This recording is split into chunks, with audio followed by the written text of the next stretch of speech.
Are you looking to network and build your personal brand on LinkedIn, but you don't know where to start? Then you will not want to miss this episode of the Business Breakout. Today, I will be interviewing LinkedIn strategist Deanna Rousseau, and she is going to be sharing her secrets to growing and maximizing the benefits of LinkedIn.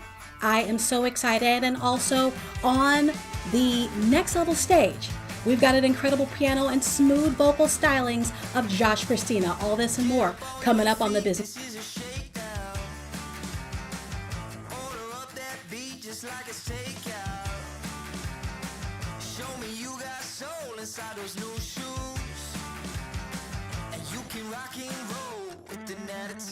Woo-hoo! We are here just the way you like it. And you know what? I am not here alone. I'm not here alone. Come on, everybody, wave at the camera, wave at our audience and say, hey, everybody. We are here having a good time. I am so excited to be here with you all today doing this. Oh my goodness. If you're watching us on LinkedIn, on YouTube, on Facebook, go ahead and say hello in the chat. I'm so excited that you're here with us today. We are doing something cray-cray with this brand new show. We're having so much fun. And like I said, I have one of my favorite people. She is my personal friend. And she happens to be a LinkedIn strategist. And here's the thing. When I was just getting started, like for reals getting started on LinkedIn, I mean, we all had a LinkedIn profile for like, 1,000 years before we actually started using it. Maybe you are one of those people who are still not using it, but that's okay, because I've got my friend here, Deanna Rousseau. She is a LinkedIn strategist, and she has learned through some cray-cray times. Look, she went and took down the LinkedIn, and she created a strategy that I use to help me up-level my profile. And I can tell you that I have definitely received clients because of the things that Deanna has taught me. Please welcome to the stage my friend and LinkedIn strategist, Deanna Rousseau. Hi, Deanna. That is quite the introduction. Oh my goodness. I'm so excited that you're here. This is so much fun. I am so excited that you invited me. This is awesome. I am so excited to be here. Yay, yay, yay. So I want to ask you some questions before we go all the way in, because we have so many things planned today. Some of the things I've told you about, you kind of heard it before, like in the green room, but I didn't tell you like what is actually happening. Oh, goody. Nice. Surprise! Surprise! You're gonna be able to see. So I want to ask you, Deanna, I know that you have grown your LinkedIn audience from, you said you had like 400 to, is it over 27,000? To over 27,000. It's crazy, right? Crazy. And you know what I did was I just stopped treating it like a resume, and I started treating it as a really awesome place to hang out. I totally get. So like when it comes to treating it as an awesome, like what even inspired you to actually do that in the first place? Well, I was in a sales job, and the company wanted me to use LinkedIn to bring in new business. And so I said, well, I have this profile and it's kind of sitting there like something that is very inactive. I can't even think of the metaphor right now, but it's just sitting there. And I started spending more time on it, started realizing what to do and what not to do, and taught myself how to do it the right way. And yeah, and next thing you know, a year and a half later, after taking that job, I started Leverage Up and taught other people how to do it the right way.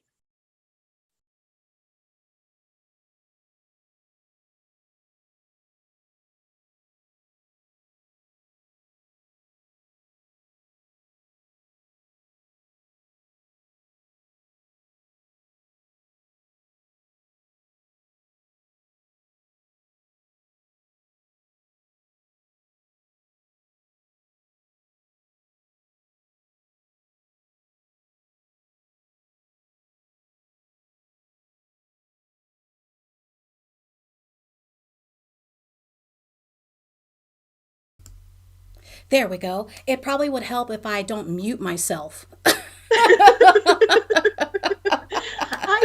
was like, oh my God, what's happening on your live broadcast? Just so that you guys know that are out in the live stream, the audience is like, we can't hear you. We can't hear you. We can't read lips, Ella. We can't, no, we're not trying to, no. It's because when I switched the scene, it muted me. Yay, tech. Okay, so rewind and give me that question again. So the question was, so when you were helping people with putting their things together, you found out all the wrong things to do on LinkedIn, and you saw that everybody else was doing all the wrong things. You put together a system to really help people make some significant changes to how they were working through LinkedIn, and you've given it a name. What is that name of it again? Right. It is the Leverage Up triangle, and it's what worked for me as I was growing. I grew from 400 to 11,000 in 18 months. And now I'm over 27,000 in a little over 4 years. So it is about trusting the process, and the strategy that I created is made up of profile, engagement, and content. And honestly, Ella, if each piece is not moving, and like I'm trying to make this, if it's not moving in a good triangle, then there's no point in any of it. It's got to be working and doing the work while you're not sitting on LinkedIn. So it's about what people are saying about you when you're not in the room. And like I said before, I can attest to this triangle of awesomeness. Working, I can attest to that because once you help me really put those 3 things in place to build a solid foundation, I know that what I was doing, number one, what we set up, along with what I was doing and how you showed me how to be on LinkedIn, really helped to bring in the clients that we were wanting to see as a business. Right. And it did the work for me. Like you just said. That is absolutely crazy. Do we have any time to talk a little bit deeper about those 3 pillars in the triangle? Yeah, let's talk about it. Yep. So the first piece is the first thing that people look at when they're looking to connect with you, and that is your LinkedIn profile. And whether people want to follow you or whether they want to connect with you, whether they just want to check you out, they're looking at your profile first before anything else. But that being said, what good is a really good profile if no one's seeing it? So it's about visibility. And that's where the other 2 pieces come in. You have to strategically engage. And what I mean by that is picture a big networking event, a big face-to-face networking event. And the best metaphor I can use, it's never happened, but picture each group of people at a table or sitting down, whatever it is. And you walk into the room and there's big signs hanging down from the rafters saying, these people are talking about this. These people are talking about this. And you're going over to those conversations to shake hands. and talk about the topics that people are already talking about. So that's what I mean about strategically engagement, not guessing, not like, I'm going to comment, I hope they see me. No, it's going over with a strategy to those conversations. And then the third piece is content, because if you are in a position where you have knowledge to share and you have value to bring, then why not share that in really good content? Yeah. The content piece, you and we went round and round. We did. We did. About the content piece. Look, y'all, I I know you might think that I love being out here on these content streets. But the fact remains, it was a for real struggle. The struggle was real, y'all. And I can imagine that I'm not the only one that had the struggle with the content in particular, because we keep getting the message that we need to be constantly throwing out content. And even in our VIP audience, I'm seeing right now saying content is king queen. Yeah. I see you said, Yeah. and I feel like that that adage is becoming a little bit of a roadblock for many people, because there was a very particular thing that you told me that made it so much easier to have content go out, and it wasn't the typical way. Can you talk a little bit about What that? did I tell you? What did I tell you, Ella? Well, first of all, you told me I didn't have to be there all day every day. Yes. Yes. You don't have to be there 24/7. For the love of God, we have lives. We have lives. We don't need to be online 24 hours a day, 7 days a week. Right. Right. That honestly, that was the biggest game changer for me, because like I said, that is not what we keep hearing.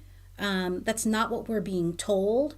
We're not being told that we could that we don't have to be on our platforms 24/7, that we don't have to be constantly engaged in LinkedIn. And here's the thing, because of what you've put in place, what you helped me put in place on LinkedIn, I don't have to be there 24/7, cuz my stuff is working for me.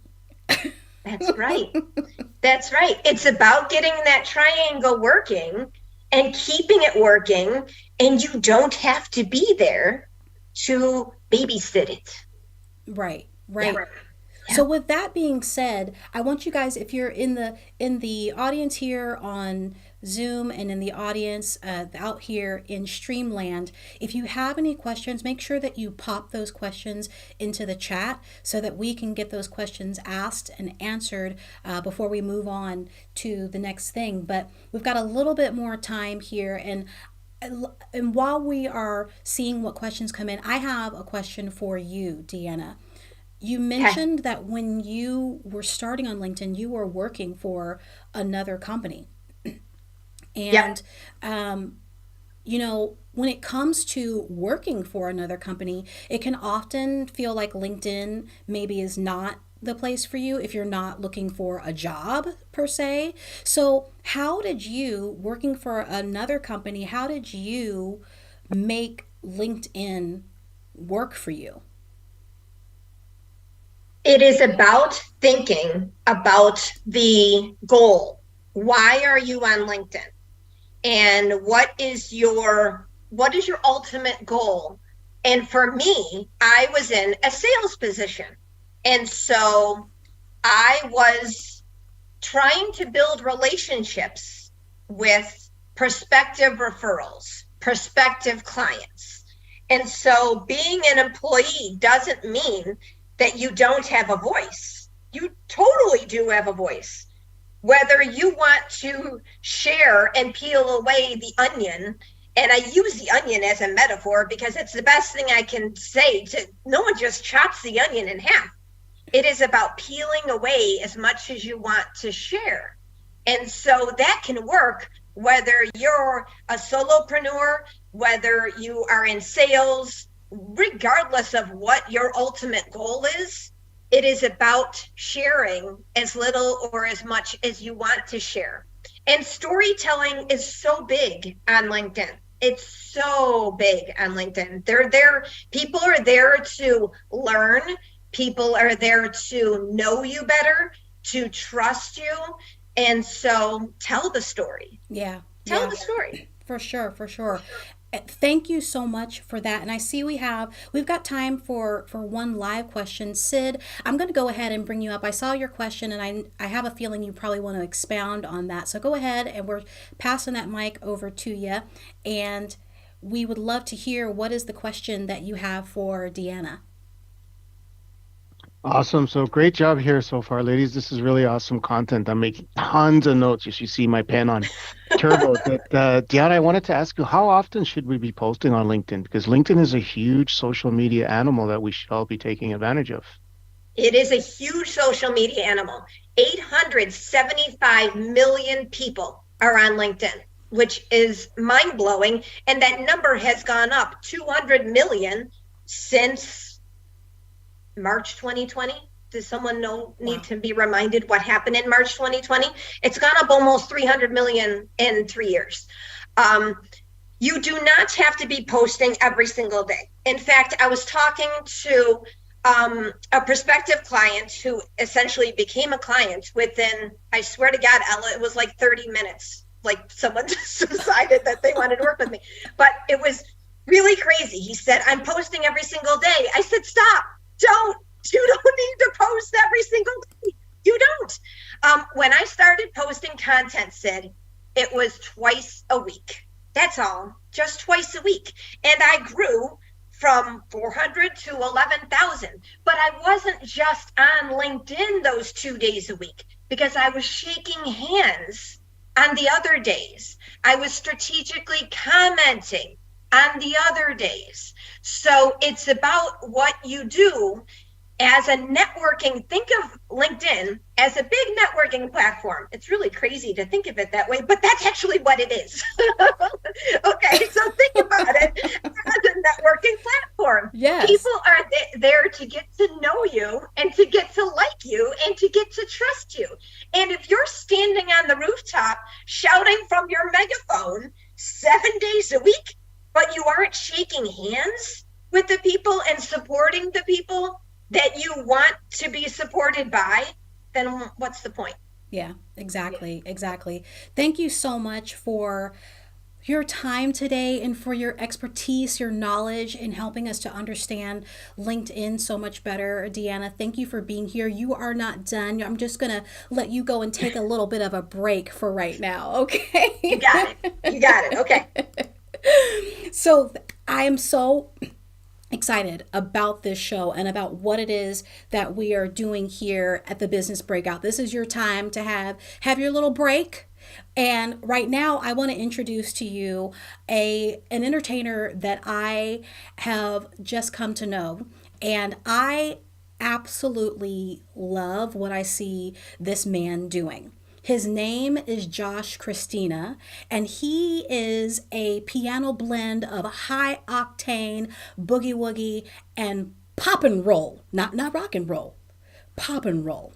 Please welcome to the next level stage, Josh Christina.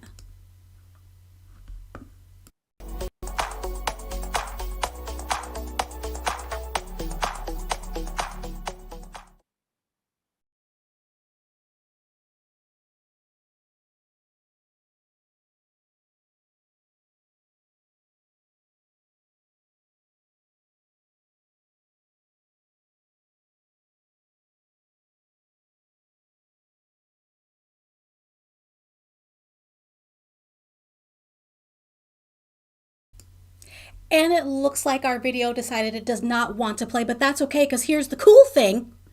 I have Josh Christina here. And while he may not be able to play with us today, his piano, just know that he is awesome. Hi, Josh. Hey, how are you, Ellen? I am well. I am so glad that you are here with us today. And I'm Thanks so much for sad having me. that the audio decided that it didn't want to work right now. But you know what? we're working. We're still here. We're still here, and that's what matters, right? So we can That's still have a right. good old That's right. time, a funky old good time. So, Josh, talk to me a little bit about what it is that you do on the piano, really briefly, before we head into our next thing here. Yeah, sure. I A lot of what I do on the piano is a high octane.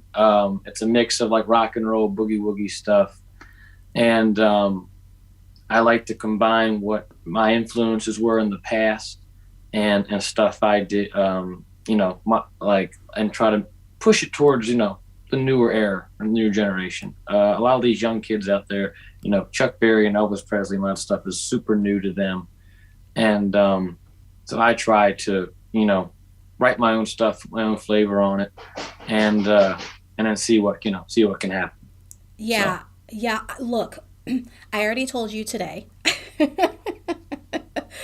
what I felt about your music, and I'm gonna tell you guys, if you want to hear his music, you need to go to joshchristinamusic.com, and you'll be able to click on his videos, you'll be able to hear him. But I'm gonna tell you right now, and you can hear it in his voice. Tell me if you hear it in his voice. He sounds like Elvis when he talks.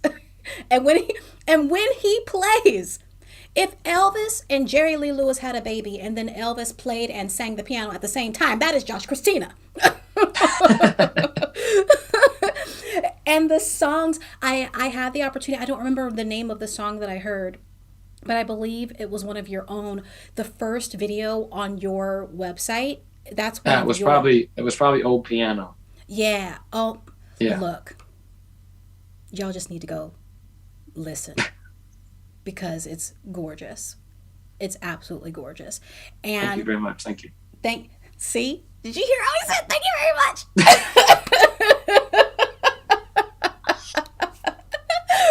Well, I'm excited because I'm so happy to have you here and all of our other peeps here, because I told you all in the beginning, that we're going to have a little game show moment. And I have a game show that I'm so excited to bring to you. But before I say who is going to be, I'm going to just like spin the wheel in my mind as to who's going to be the person that is playing in this game show. And just know that, when I talked with Deanna earlier, before we were having this, I said, Deanna, what kind of things do you really like to do? What do you like to listen to? And she told me that she loves music and that she knows a lot of lyrics. And so I was like, well, I mean, that's super cool that you know a lot of lyrics. And, we should probably test that theory. So, Oh God. Oh God. Here we go. so the game that we are playing today, and you can always play along in the audience there. Okay, you can type in your answers, fast fingers, fast fingers in the chat. And the game we're playing today, we are playing Let's Get Lyrical, Lyrical.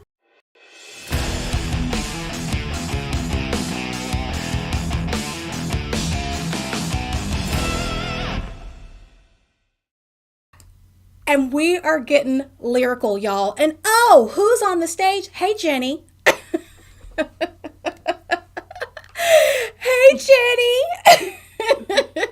So here is the thing. You can see on the board, we've got some categories and we have some money. It's not money, it's points. And I can't tell you that there's going to be actual prizes but just know that you have all of these things to choose from. We've got Sing from the Heart, 80s, country, all out 90s, and Disney. All right? We're just going to do a couple of rounds because we're coming close to the end of our showtime, but I wanted to play this game with you all so much. So, Deanna, because you were the one that you said that you knew Dear God. Here we go. All right, Deanna. Way to call me out, Ellen. Oh my God. Okay. So what would you like to choose? What would you like to choose? Go ahead. Go ahead. Okay, so 90s for 100. 90s for 100. Here we go. So I want you to sing the next line. We got what we got what we got. We don't need the rest. Can turn this parking lot into a party. What? See? We got what we got. Yeah. Yeah, see? I need to stop bragging. I need to stop bragging about myself. Let's see. Number one, didn't know it. What we got, we don't need the rest. Can turn this parking lot into a party. And that audio said we don't want to play, but that was with an ice chest. Look, I've never heard that song in my entire life. No? Okay, good. It wasn't just me. It wasn't just you. Probably because I chose country. Let's try the 90s, since that's what you asked for. Okay. All right? Sing the next two lines. Okay.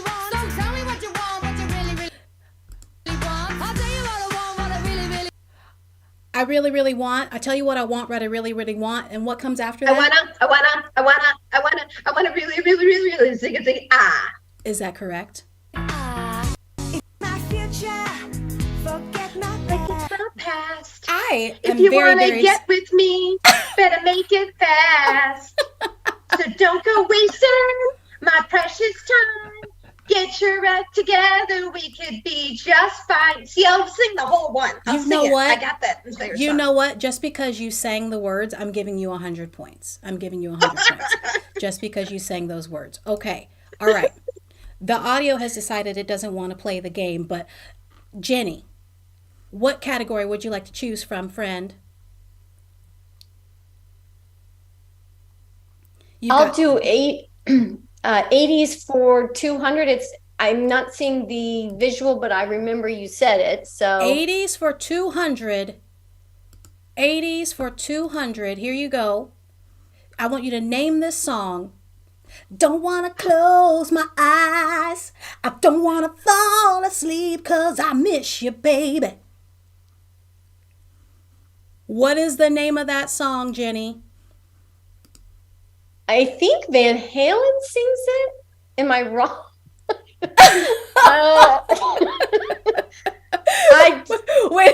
Wait a minute. The musician and the person who says that she knows all the lyrics, she said, wait a minute. I see the answers flying in. Oh, Bon Jovi. Bon Jovi. Yes. Bon Jovi. I don't know. No, not Bon Jovi. Sid is telling lies. Oh, it's not Bon Jovi. It's I don't know if you should trust your audience Michael right now. Bolton? Sid. If you No. Wait a minute. Sid, you are no longer allowed to answer. I am terrible with music titles and Ella, can I go?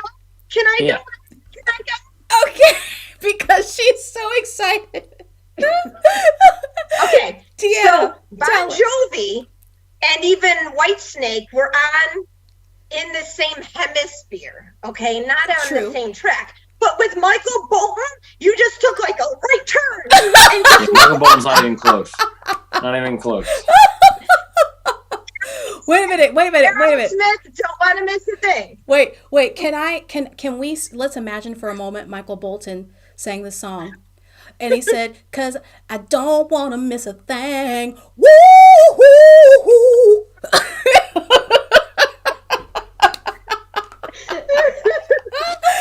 Oh man. I wish that we had more time to play more games, but we are We at need to do this again. You need to do this again. 'Cause we are at show's end, and I am so excited. I'm so happy that you all were able to join us today. Thank you so much for being here with us. Zoom audience, thank you for being here with us. We are gonna head on out. And of course, if you know me any kind of way, any kind of time, then you know that we can't just go out. We have to go out dancing. Thank you so much for being here. We're going to be here every first and third Wednesday of the month. If you are an entertainer that would like to be featured on the show, then please, a corporate entertainer that you'd like to be featured on the show, then please reach out to me and I will let you know how you can make that happen. If you'd like to be a VIP in the Zoom audience so that you can have your voice and face be seen, reach out to me and I will let you know how to do that. And if you'd like to be a speaker on the show, a featured speaker on the show, then definitely reach out to me and we can talk about how we can have you come on the show, play some games, have a good time. But for now, we will see y'all later.